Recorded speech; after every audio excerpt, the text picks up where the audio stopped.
numbers, but we're kind of in this range now. We're like 48. Is there a Chief that wears 48? Wasn't Dan Sorensen 48? Oh gosh. We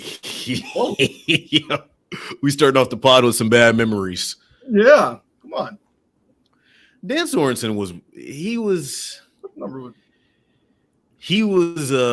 what's the word I'm looking for as we start episode 48 here on Chiefs Coast to Coast? Polarizing is maybe the word for 48. Yeah, about right. Yeah, no, he was not 48. I'm trying to think of the most recent. 48, because he was 49, right? Oh, come on. We got to put some respect on Cole Christensen's name. Cole Christensen. Jesus. He served his country. Respect that, man. As you all may have noticed, if you're watching with us here on Wednesdays on the YouTube AP channel, we do have a guest joining us for episode 48. Aaron Ladd is here in KC. Mark Gunnels is in LA, coast to coast. And so is Harold Kuntz, WDAF's Fox 4. He has joined us. We're going to pick his mind on all things Chiefs Kingdom as we're kind of in an interesting point of the offseason. Chiefs are away for 4 weeks. Vacation. They can unwind before St. Joe, but still plenty to talk about in the Chiefs world. We'll talk about Frank Clark heading to Denver and how that possibly impacts Kansas City. And then a Petty Patrick appearance that happened on the red carpet.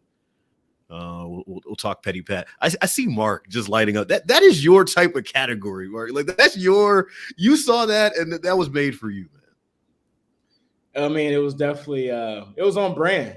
It was on brand. And the fact that he waited 4 days because he knew the ring ceremony was coming up, because it happened 4 days prior when Jamar Chase said, Pat who? And obviously, if you watched his trainer, Bobby, he actually tweeted it out saying basically, thank you, like extra motivation for my client. And so obviously that got sent to Patrick. And, he waited for ring night to do his flex. I thought it was really classy. He did it classy, though. It was a classy flex. If you can flex in a classy way, I think he did it pretty smooth. QB1 did it the right way. We'll touch on that. We'll touch on the Netflix documentary and much more, but we appreciate y'all being part of the show. We can't make it possible. Coast to Coast wouldn't be possible without you all. We want to make y'all part of the show. 816-514-1267 is our voicemail line. Also, if you're following us on YouTube, if you're watching on Twitter, anything, leave a comment, leave a question, leave a criticism, leave a concern. We want to make y'all part of the show. Make sure all your criticisms are directed towards Harold Kuntz, though. Not Oh, happy belated Father's Day to you, Mark. Before we jump into the Chiefs stuff, you spent time with Mav. How was that? Yeah, it was good, man. We just chilled, watched a couple of WNBA games, and just hung out, man. Had some barbecue out here at the fam. Had a nice little get-together at the house. So it was a nice, relaxing day. And, very appreciative of being his father, man. It's definitely a blessing.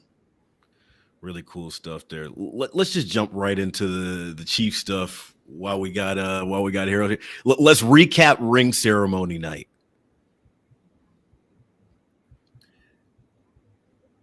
Oh yeah, I guess this is me. All right, I'll jump in. Yeah, you didn't say. I thought there was going to be an animation there. I thought we had that too. I thought we had some. No, I was like, you just like, let's bring it Harold. That's something. I was like, well, I guess me. Okay.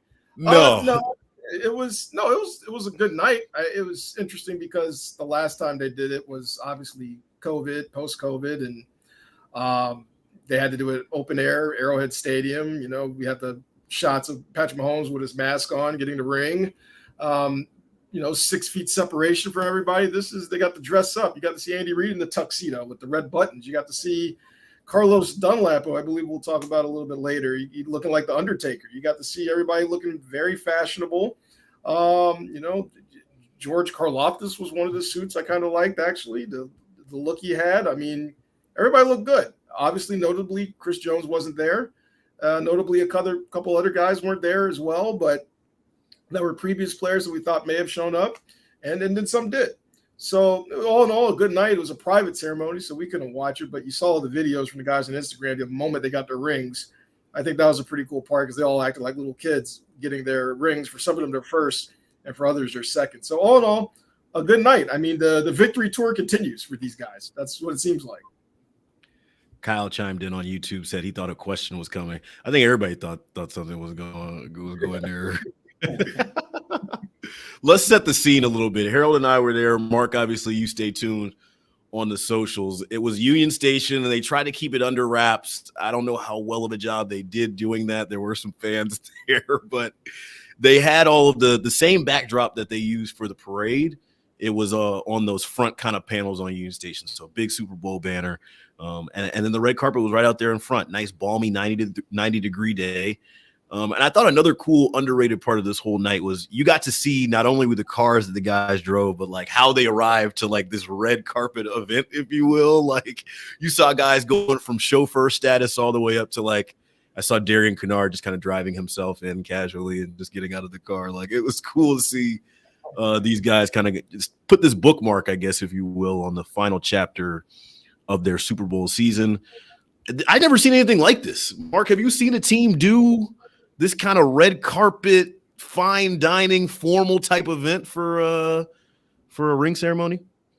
No, not that I can recall. And I think a lot of that probably has to do with the fact their first one kind of got ruined, right? Like how Harold was talking about, they were on the field, open areas, had the social distance and all of that. And you still got a pretty decent amount of guys from that team still on this current team as well. And then obviously with the new guys that win their first ring, you want to just make it really special for everybody involved. And I think they did a really good job. I think also too, it's like a trickle effect, right? It kind of what Harold's talking about, this victory tour that is still continuing. You had the draft in Kansas City, which was basically another parade in a way, right? You had Mahomes and Kelsey coming out with the trophy, flexing to the crowd. And then now you get this. It just seems like a big old celebration that I think you finally could put a bow on now.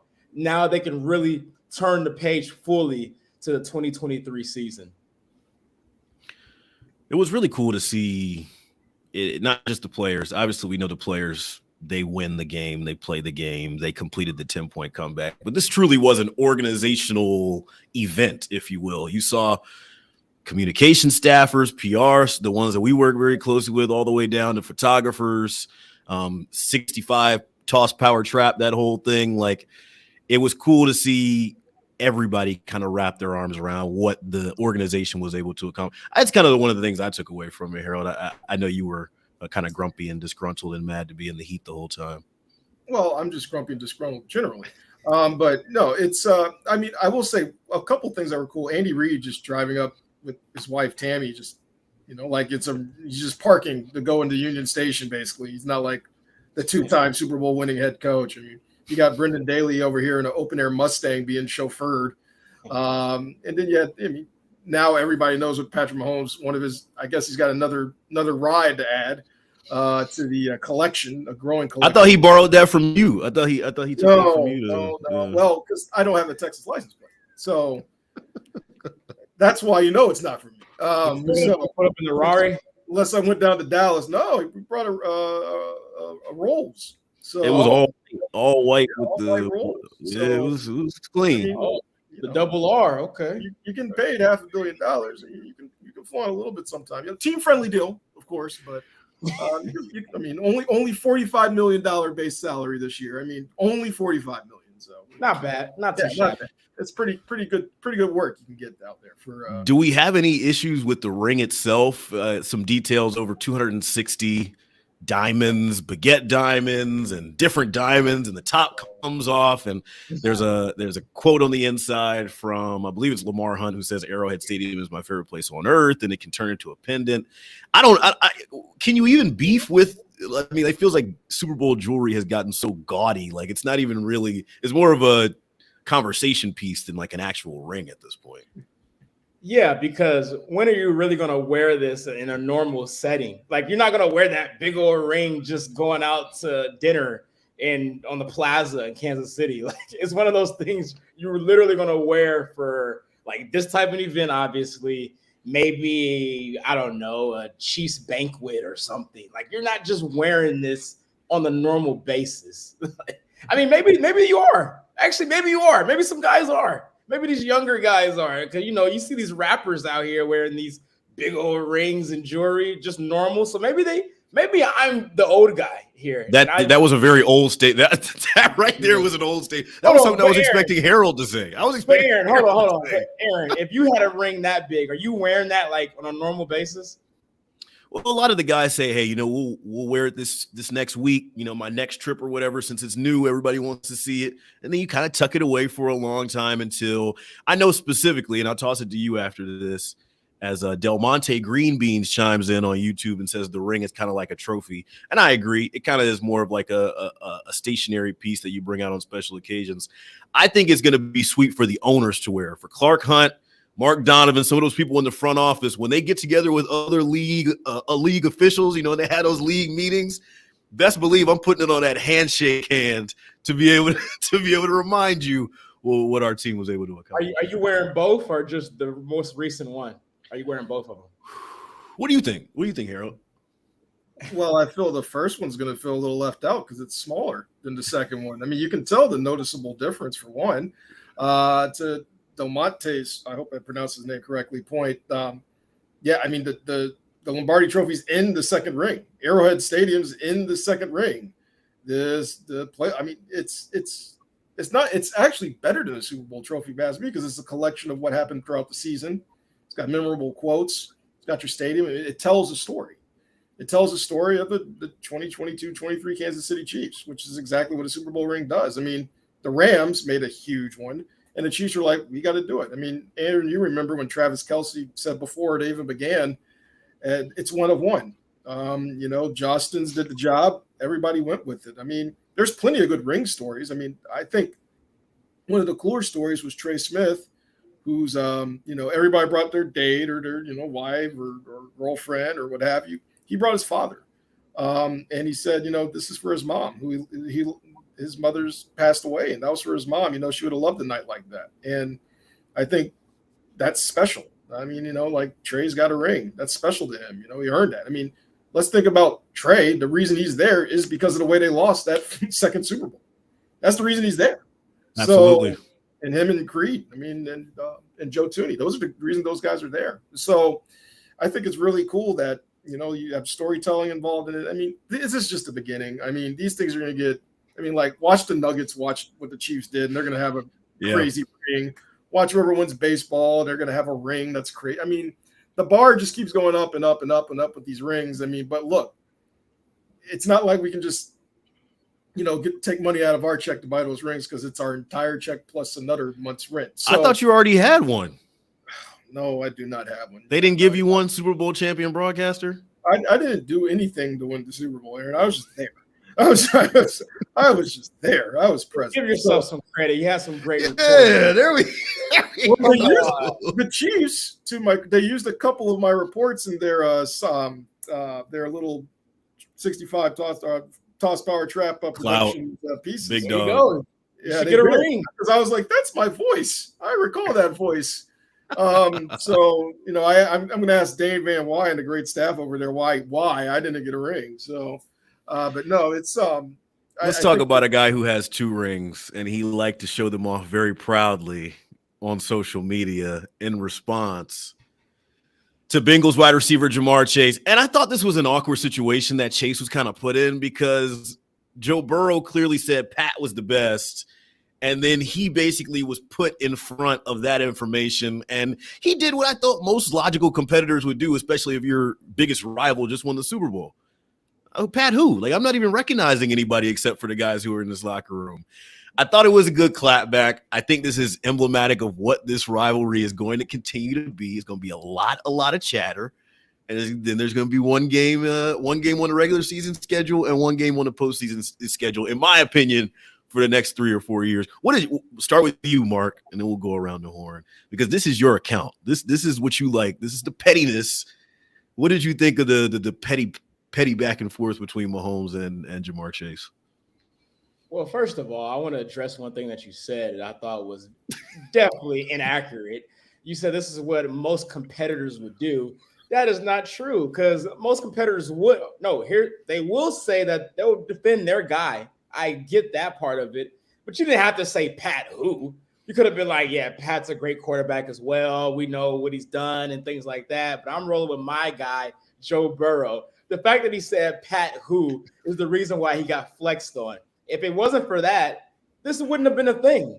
That's where it became a thing. And hey, if that's how he's rolling, that's fine. That's Jamar Chase. Receivers love the drama, love the build up things and be in the headlines. I get it. So he's one of those next guys in line of this new generation of wide receivers. And let's get it. Let's face it. He went to LSU with Joe Burrow, so they're like brothers, right? So that's his guy. Yeah, but still, the Pat who was still a pot shot. It was a little extra. It was a little extra sauce on there, but that's the rivalry. I'm not gonna give any extra ammunition or congratulatory. Like I'm not gonna leap any extra praise on the guy that ended my season. Why give Pat any extra more motivation? We know that Pat thrives on these type of things, right? When he played the Bears a couple years ago, he counted his fingers because they didn't draft him over Mitchell Trubisky. We've seen him do petty things before, time and time again. So as a Chiefs fan, Chiefs supporter, you should be very, very happy that this happened because, I don't think he needed any more motivation because Pat is self-driven, and I think he's truly chasing the ghost in Tom Brady. But it doesn't hurt to have just a little bit of extra on the side when you do play those boys again next year. Sean chimes in on YouTube and says the Bungles, I think he means Cincinnati, may have a tough road ahead. The North should be good this year. D-Mac always chiming in. Shout out Kingdom Cast says Pat who. I thought this was playful. I thought it was fun. And I'm going to be honest, I was very close to asking him about it because Pat talked twice that day. He talked at the podium and then he talked at the red carpet. Both of those times I was about to say, but he addressed it in the most Pat way possible. What did you make of it, Harold? Well, it's funny he mentions the Bungles, which for the longest time they were the Bungles, and yeah, I think their division might be the most competitive in the AFC this upcoming season because Pittsburgh is reemerging, I believe, and I think they're my surprise team at the AFC this year, along with Denver. And the only reason I say Denver is just because they have competent coaching this year. But going back to the what we were talking about, it's fascinating when you say you watch the whole thing in its entirety about how how it went. And I believe the Pat who was just more like the Pat who, like, we know who he is. And things can get misconstrued, as we know, but come on, you can't misconstrue Pat who, Harold. You can't. There's no way to misconstrue, especially with the smile on his face after. There's no way to misconstrue. I think the smile was like Pat, like he knows. But he said it, and obviously Patrick and his people, or just him, they knew what was coming. They knew the ring ceremony was coming. It's like, that's fine, you can talk all you want. Come June 16th or whatever date that was, I will be showing off 2 rings, and he might as well just put them in 2 middle fingers. Like honestly, he might as well have, because they have the rings. They don't. That's what's important. So you want Pat to go full heel.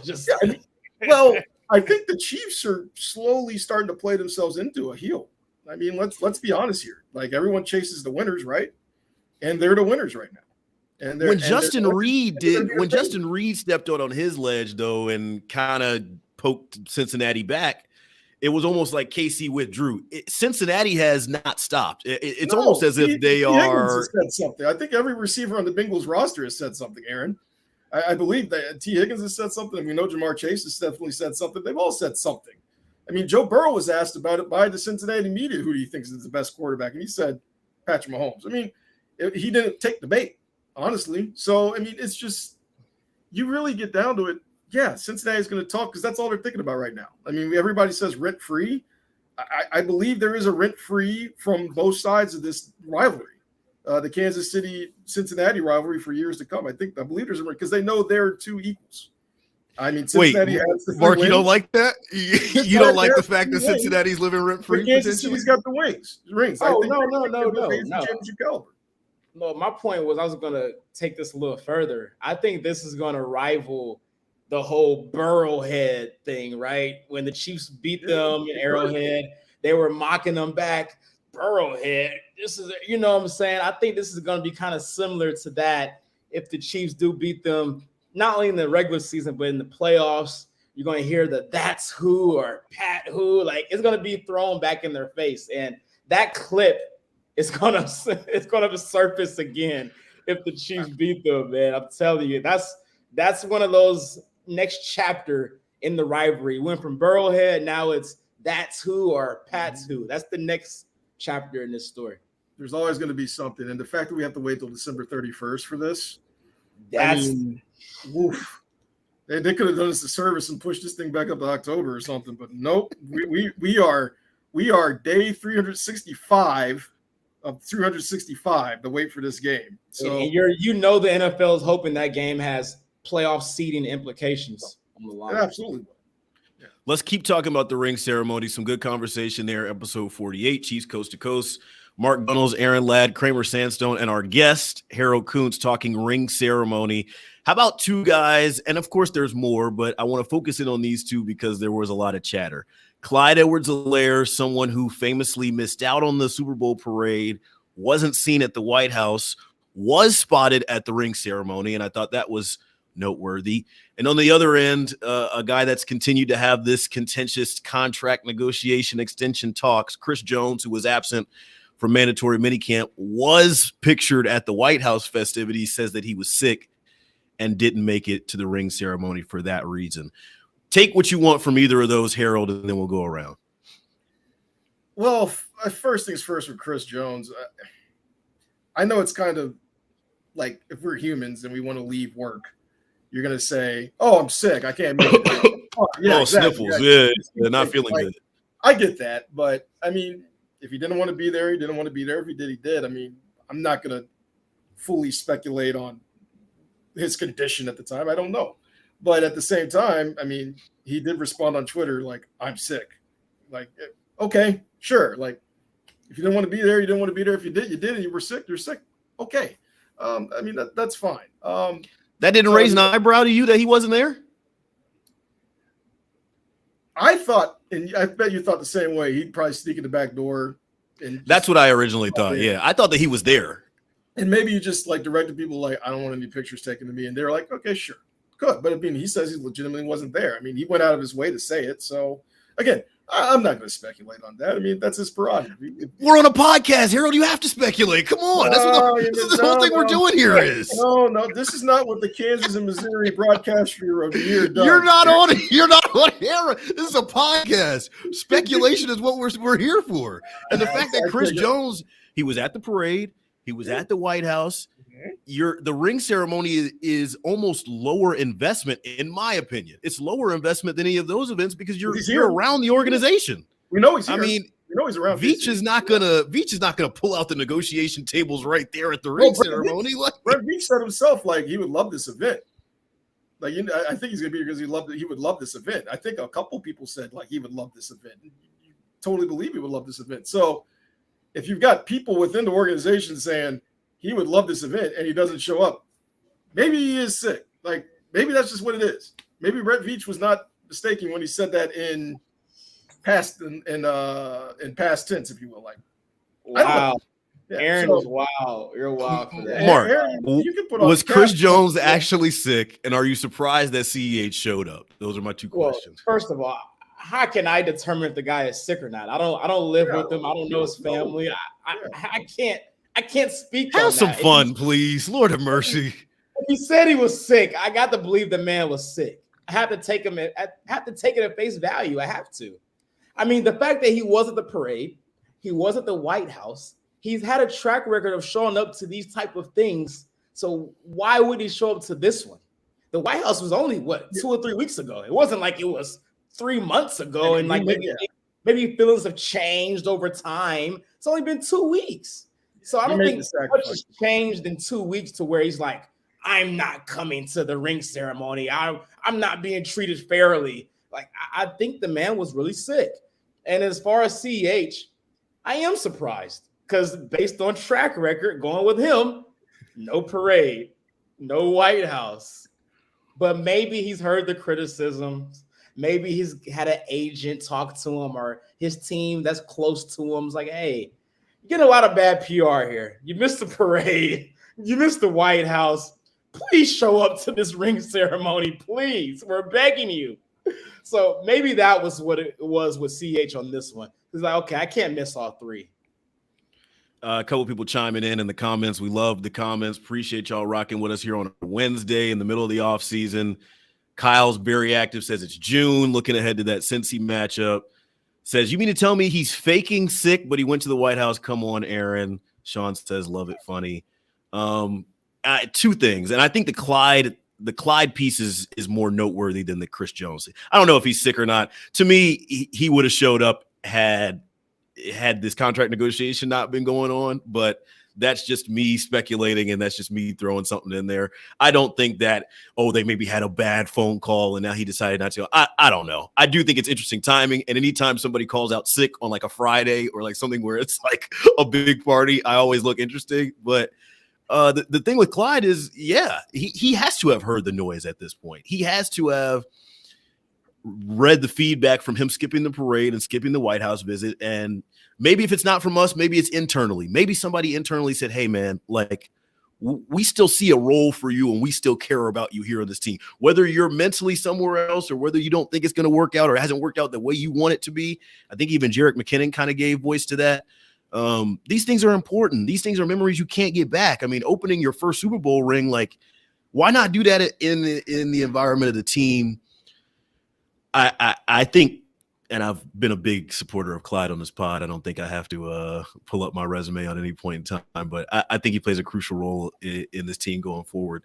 Let's get to some sound before we move off Chris Jones, because obviously that's going to be the biggest talking point headed into camp as far as his extension is concerned.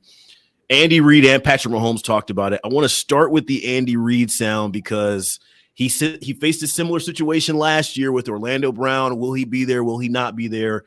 This is what Andy Reid had to say at the podium the day of the ring ceremony about Chris Jones and his availability as far as training camp. We keep going. It's one of those deals. So they'll work all that out.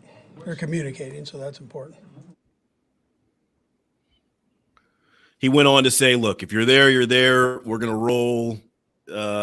He leaves it into Brett Veach's hands and that kind of. Does anybody have any major concern that Chris Jones is his impact or his availability in training camp is not going to be felt because of this contract?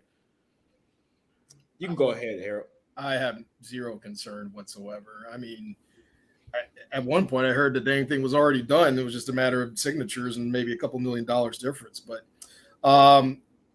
could be looking at Quinnen Williams, what he does with the Jets. But I have no concern whatsoever that he'll – I mean, here's the good thing about Chris Jones as opposed to, say, if you're having a squabble with a quarterback or a wide receiver or something.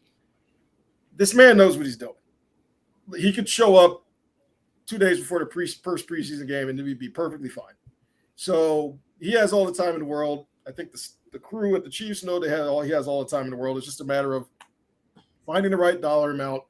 I don't think there's any threat that he's bouncing anywhere. That's for sure. So it's just a matter of timing. Like, when does it get done? Now, if you get worried, maybe I wouldn't even be worried if it was like the first week of training camp. I still wouldn't be worried. If he wants to show up July 31st and say, all right, I'm ready, fine. He's earned that right. There's certain guys on teams that have earned a right to show up when they want to show up, and he's one of them.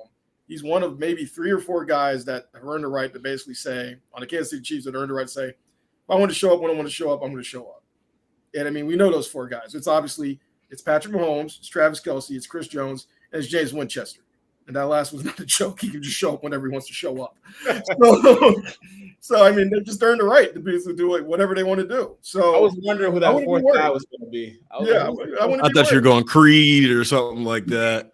I think Creed, if he had played 8, maybe 6, 7 years instead of now 3, yeah. But no, I mean, he's earned the right, whatever he wants to do. They'll figure out a number. They'll get it done. Eventually, cooler heads will repair. He'll be ready to go.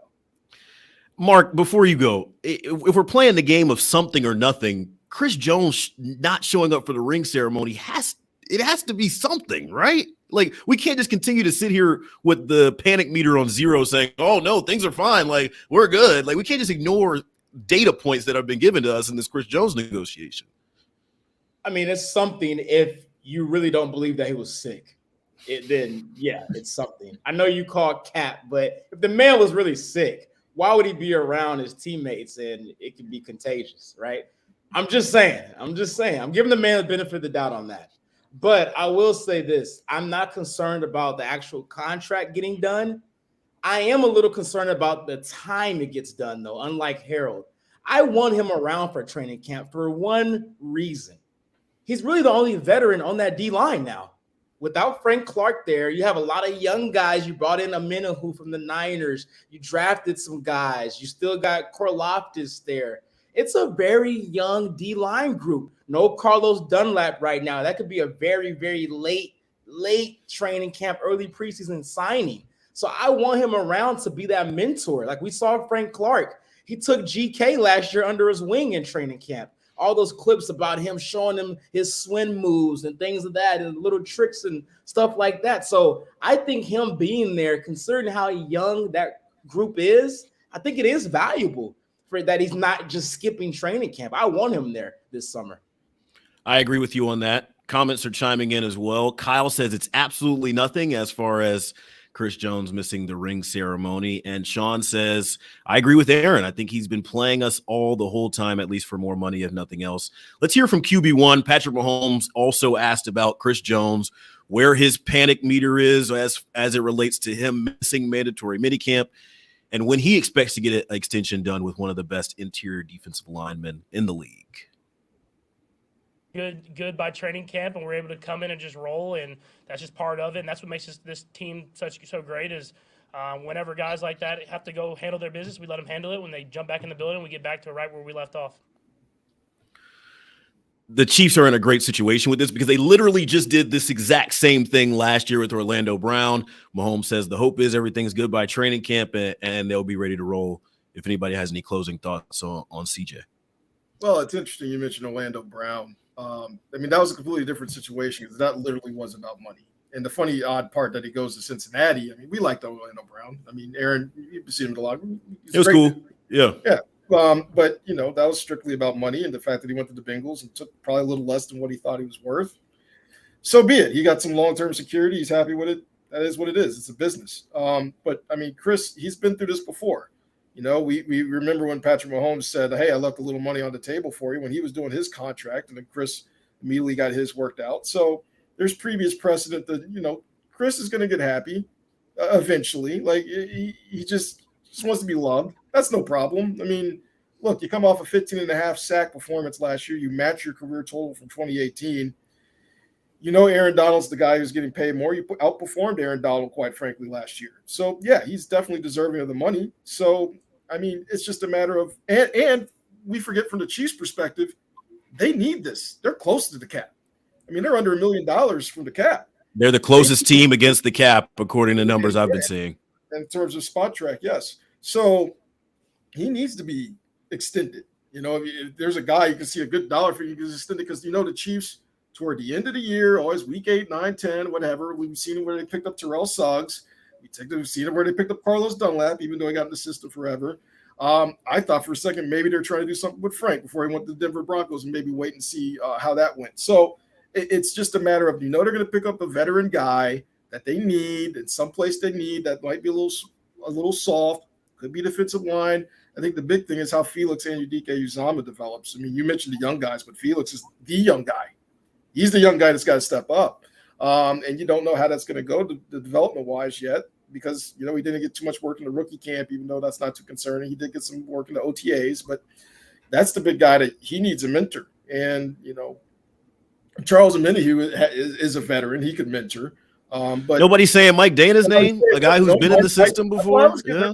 Mike Dana's been there in the system, too. They got a couple guys that have been in the system, too. How do these other guys like Josh Kando, do they finally reach the potential that they think they had? We don't know that. We got to see. Right now, Aaron, I think you're right. It is a thumbs down right now. But we've got to see it. We've got to see something show up. Let's talk about a few guys. Let's talk about a few guys who came back to the kingdom. It's some familiar faces. I thought it was cool to see. Doesn't have to be long, just very quickly. Eric Bieniemy, Juju Smith-Schuster, Juan Thornhill, Andrew Wiley, to name a few, coming back to KC. I know guys maybe went to the White House, but for them to come back to Kansas City to be on the red carpet with the rest of the team, some guys sick weren't able to make it, but for those guys to show up, and really, wrap their arms around the rest of the team. I thought that was cool. I thought that was important. Yeah, it was definitely cool. A couple guys that showed up to this weren't there for the White House and vice versa, right? Because McCole Hardman was at the White House. I don't think he was at the ring ceremony, right? I didn't see McCole there. No. But yeah, it was good to see Juan back. Obviously, EB, that was really cool. That was probably the coolest, honestly, out of everybody that came back this time. So yeah, it's really nice to see that happen. And you could tell, man, Juju, he's not missing any Chiefs event. You can tell he really wants to be a Chief still, but he couldn't pass up that money that New England gave him. You see that it's reports out he's still dealing with knee problems, and his people knew that. And New England may have fumbled that bag because knee problems that's pretty. I don't know, but I'm wishing him the best. I'm glad he came back though. But yeah, he definitely got the bag. He may have finessed New England though. Looking at that, I saw him and MVS embrace on the red carpet. I don't know if it was their first time seeing each other, but it looked like it was their first time seeing each other in a very long time. And there was a real relationship there, even for guys who only played together for a season. Obviously, they won a Super Bowl together here in Kansas City. I think there maybe be a little bit of smoke on that fire you just said right there, Mark Gunnels. Harold, what do you think? Obviously, you have a good relationship with Eric Bieniemy. What was it like, and what did he kind of tell you about coming back to Kansas City for the ring ceremony? I think the biggest thing with Eric Bieniemy is he's ready to start his own legacy, and I think he's come to this fact that he wasn't going to get it here. And I mean, he had come to that, but it's truly, I think, hit him now that he's in Washington. He's working with those guys. We've seen the reports of him screaming at them, getting them right. And he's like, well, that's Tuesday at St. Joe. I mean, we could hear the F-bombs from across the darn field over there to say, hey, out in the tent, it's 100-degree heat in St. Joe. So it's definitely hit him that it's good. But I think it's good that he's with Ron Rivera out there. They're both Andy Reid guys. That's something that's kind of makes it a decent transition. But he's ready to build his own legacy. I mean, he hadn't even moved out yet. I mean, that was the first thing he was telling everybody. He's like, he hasn't moved out yet. But it was interesting that he told him, his wife said it was important to be here. He was at him with the White House, but he said it was important to be back here. But I mean, it's one thing, when you come to Kansas City and you're like, oh, just pack it up your back. But it's one thing to be around the guys again. They have love for him. So it's really good to see him back. Juju was interesting because as much as he loved being back, probably to see MVS and a couple other guys, didn't seem like he was too excited to see us there. So I mean, it is what it is with that. He got there late, probably on purpose. We already know. So, but hey, it's one of those things. We wish him best of luck, like Mark said in New England. But yeah, it was good seeing Eric Bieniemy. It was good seeing Juan Thornhill. I mean, he still seems like he misses it there. And Aaron, you kind of get that sense too, right? By seeing Juan being back there, being with the guys. It's my guy, man. Yeah, it was good seeing him there, and it was good seeing some of the older guys back. I mean, even a little like Darius Harris of all people, like being back. It's just it was little people like that who kind of ascended at the beginning of the year, dropped off. But I mean, look, those rings come out of your paycheck, if I believe correctly. So I mean, you better come and pick it up. Well, look, we know some people aren't able to make it for a variety of reasons, so you celebrate who's there and the accomplishments that you were able to do. Let's talk about somebody else who's also moved on, another former Chief, if you will. This news came down after our last pod. We're doing them every 2 weeks now, so we're catching up on some news that happened in between the break. It's Frank Clark signing with a division rival. The Denver Broncos secure Frank Clark services for, I believe the number was 1 year, 5.5 guaranteed, with incentives that could get it up somewhere to 8 or 9. Please correct me if I'm wrong on that, but 5.5 is the number for Frank Clark. Let's start with you, Harold, and then we'll go around. You're the guest to go first. Does it surprise you that it's not Kansas City and that it's Denver, or are you just you were resigned to the fact that when the move was made, when he was released, he wasn't going to return to the kingdom? The latter. When the move was made, he's not coming back. I thought maybe he'd be one of those veteran pickups later in the season, allow him to rest the legs. We know about his postseason capabilities. But hey, Denver, just like Kansas City, needs a veteran to kind of help out their young guys too. They need a lot. Yeah, they need a lot of veteran help. And I mean, look, let's be real here, because they're going to mail him his ring eventually. He wasn't there, but you're going to mail him. He can come get it. He'll come get it, and he'll be an Arrowhead. I mean, like, Well, the policy is they mail it, or you just come and get it. He might get it the week they play here because they play on a Thursday night game. So you never know. But the fact of the matter is when you have a guy in that locker room that has 2 rings, that speaks. You got a guy that knows how to win, needs to be in a room with a bunch of people who don't know how to win, with the exception being Russell Wilson. And yeah, I know. I've talked to Steve Spagnuolo about this at the KC Sports Hall of Fame. He's like, "Look, I'm sad we got to go against him twice because he's a good player, but he's a good human being." Brett Veach said the same thing. He's a good human. So, and he talked to him right before. I had talked to him. He talked to him right before he signed to go to Denver. He said, "Hey, good luck, man. Hey, we got to face you twice," because they understand the type of guy he is. He's a good dude. We've all had good experiences with him. He's a great soundbite. That's the best. That's going to be missed on Friday. I'm going to miss having to use the bleep button on him a couple times. So, but I mean, he's an exceptional. He's a good dude. He's done well within the community. He did his best. He got his bag. Salute.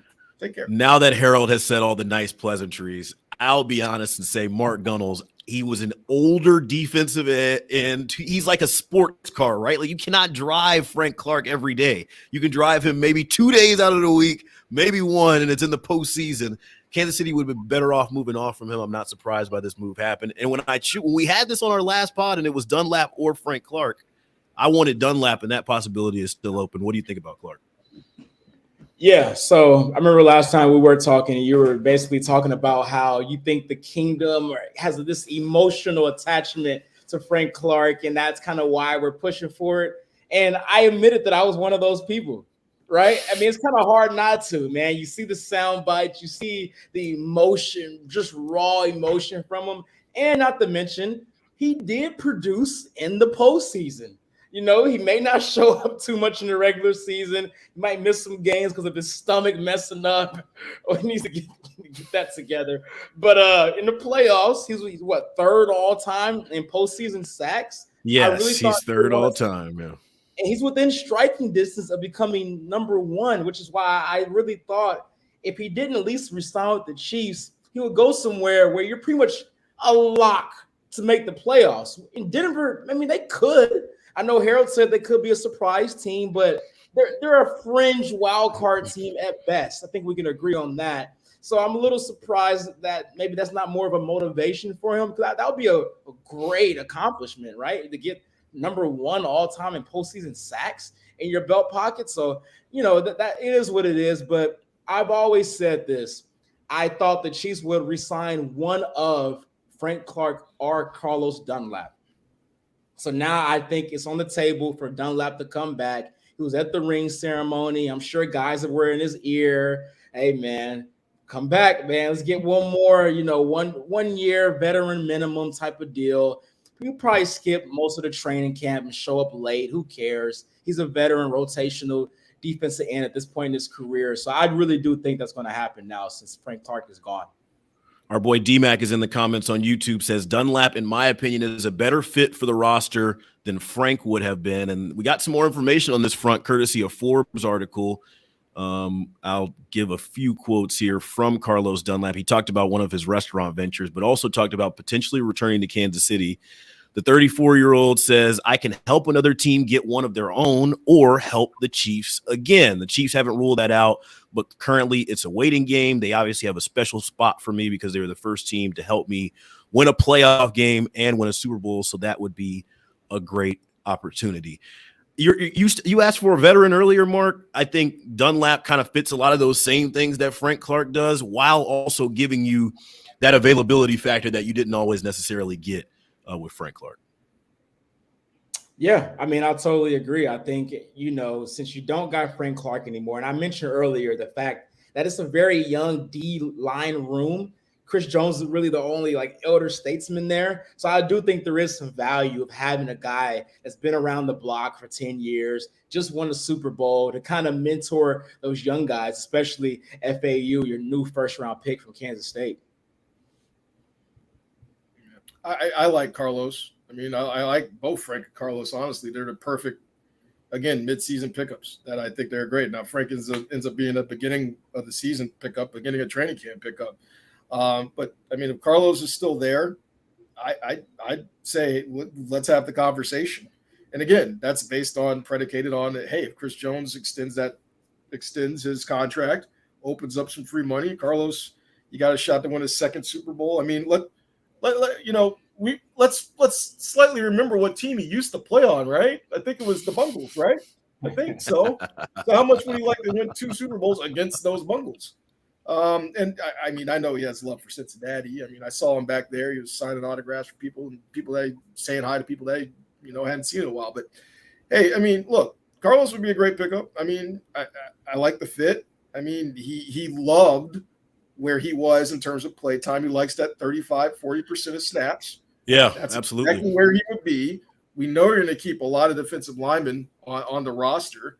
We're going to see more defensive linemen than you probably on normal teams. We're probably going to see more tight ends on this team than normal teams when it's all said and done with the final 53. So, I mean, you look at them and you say to yourself, yeah, I'd bring in a veteran. I'd give Carlos a good call. I mean, but you got to have that money. Yeah, because you're just up against the cap. You've got to have that money, and they can't maneuver the way they want to until they get that money, and that biggest one is extending Chris Jones. Let's wrap with a guy that's kind of under the radar, and we've gotten a good look at him in rookie camp and now mandatory mini camp throughout the OTAs process. I think a lot of Chiefs fans are going to want to get to know this guy come training camp time. It's the UDFA signing, Deneric Prince, number 34. Raised the eyebrows of not only some of the media over this time, but also somebody in his own room, in the running back room. Here's Jerick McKinnon talking about the Chiefs' new running back. 34, like, he's big as hell. And he's moving really fast. But he's been definitely a standout for sure. I know the coaches love him. We love him. I can't wait to see what he does in camp. And then me physically be out there and, give my veteran presence and then just watch him go from there. But it'd definitely be fun to watch him learn and take that next challenge. This can be quick because I know we're kind of running out of time here, but I think the Chiefs running back room is just as interesting as the wide receiver room is. And Deneric Prince is a big reason why. What do you think about 34, Harold? Well, Aaron, where did I used to work before? Oh gosh, Kansas City? The mayor. There it is. The mayor. This is an audio platform, by the way. You have to describe what you're doing. That's spelled Tulsa.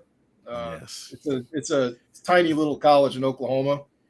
One Deneric Prince used to play there. I actually you've known this guy for a while, huh? Well, I didn't know him because I wasn't there covering him when he was there. He's a transfer from Texas A&M over at Manville. He did pretty good there, but Texas A&M's got a lot of talent. He went to Tulsa and ran his butt over there. I actually texted a dear friend of mine, Tulsa's former football coach, before he went to Auburn to be the offensive coordinator, Philip Montgomery. He brought him in, and name he drop. had nothing but name drop. And I mean, that's not a big name drop, but it's a drop. I had to cover him. I mean, eventually you get to know people, but he had great things to say about him. I think he said, like, look, he's a hard runner. And if I know anything about playing at Tulsa, when they didn't have a quarterback for like 3-4 years, you got to run hard because that's pretty much the whole offense sometimes. So I'm curious to see about the wear and tear he has when you run at A&M and then Tulsa. Is how long does it last in an NFL season? But Andy Reid says you can never have enough running backs, and I think he's going to be one of those guys that makes the team as long as he can contribute on special teams, which I think he's well on his way to doing. When I hear things like, hold on, let me set you up real quick, Mark. When I hear things like hard runner, UDFA, and then with Dave Tote compared him to Nile Davis, that gives me flashbacks of what just happened last year. Is this not deja vu of what the Chiefs were able to find in Isaiah Pacheco in the 7th round last year? And what's funny about this, and the fact that you bring that up, and you may have put too much on your plate, Aaron, because you said CEH will have a big impact on this offense this year, and now you're hyping up Prince. But if Prince is really this guy, doesn't that make CEH more expendable in a potential trade that we were mentioning a couple weeks ago? Because you still got McKinnon, you still got Pacheco. Are you really going to carry 4 running backs? Are you really doing that? Or is this you asking me a question here? Yeah. I mean, it was kind of, yeah, you could answer. Go ahead. I think this is why it makes the room so interesting, right? I think if Deneric Prince goes into camp and shows you the same way Pacheco showed you last year, that he can carry the load across an 18-game regular season plus the extended playoffs, then you kind of go back to the front office and say, okay, Clyde is truly expendable. We can go ahead and continue to make the move for whatever the value is. But if you don't think Prince is all the way there, or if you think he's a guy that maybe is a practice squad stash for this year and could come back and be a system player next year when you have that true gap in the hole in the unit with no fifth-year option being picked up on Clyde, then you're already a year ahead. But I think it's classic Veach, it's classic Chiefs having a vision for right now and also having a vision for the future. But I'm not willing to sell CEH yet, man. Come on now. You already know what time it is. I'm just testing your temperature because you seem pretty excited to talk about Prince. So I'm just seeing where you're at on it right now. Shout out to Therese A. Paler, who always used to very much say, contract year is what? Undefeated. What's Clyde got going on right now? Well, that was a good show. It was a good show. Your debut here on Coast to Coast. How you feel? You ready to go? You think we can call your number again sometime later in the year? I mean, you have my number, Aaron, so you can call me. He said I'm just a call away, man. Literally, he calls me all the time anyway, man. It's stuff. So I mean, we're down. Look, we might be working the same hours now, but I still consider you a friend. There we go. One interesting question from the chat or comment or criticism I'll toss up to our panel here before we get out of here. Episode 48. Chiefs Coast to Coast, Arrowhead Pride Podcast Network. Sean is talking back and forth in the comments on YouTube and says, without CJ, the Chiefs still make the playoffs and have a chance. It's all about Pat.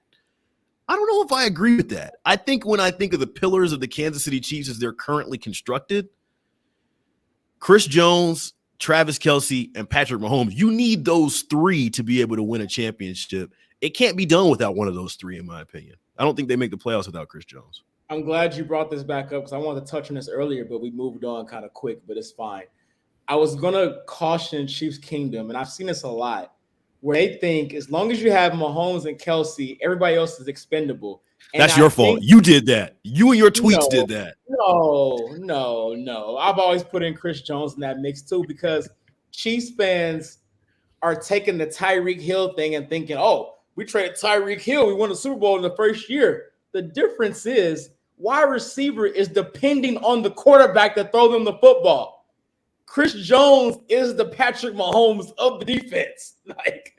So that's the fundamental difference there. If they don't have Chris Jones and they trade him, they're still a playoff team, but they're not a Super Bowl team at all. No, they'll be a high-scoring team, have to score 35, 40 points a game to win. It would be like 2018, but you probably don't go to the AFC Championship game like you did that year because the AFC is even deeper than it was 5 years ago.